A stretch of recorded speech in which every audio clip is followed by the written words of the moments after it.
В следующих источниках приводятся сведения, как аварские ханы из рода Турловых основали аул Чачен на поляне Чичантала и сделали ее столицей своих владений. Также приводятся сведения о том, кто такие Турловы и какими землями владели по данным начиная с 17 века, ну и о том,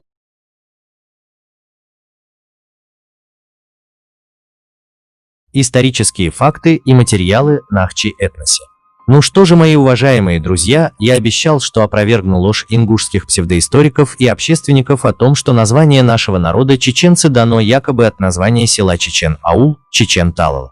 Вторая выдуманная ложь, что земли по правую сторону Аргуна якобы принадлежали всегда аварским князьям Турловым и так далее. Исследуя данные официальные документы, вы можете увидеть сами. Первый документ с названием «О поляне Чачен-Тала» 1756 года.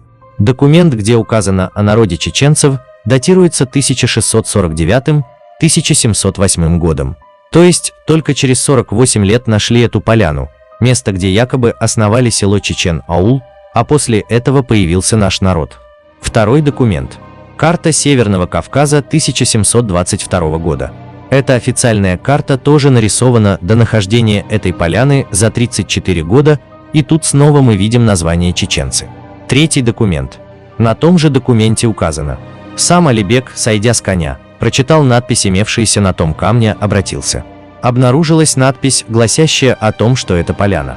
Чачен-Тала.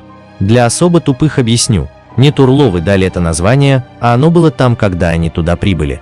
Дальше, как они получили эти земли от падишаха, вы можете прочитать на этом документе. Все попытки неприятелей очернить наш народ тщетны, ибо таких исторических документов полным-полно. Это был ответ ингушским провокаторам и сказочникам вроде Руслана Бузуртанова и других блогеров, которые во весь голос орут, что название чеченцы появился не более чем 200 лет назад, и то от соседнего народа, а самоназвание чеченцев, Нахчи, нигде не упоминается, кроме как в чеченских рукописах 20 века. Да.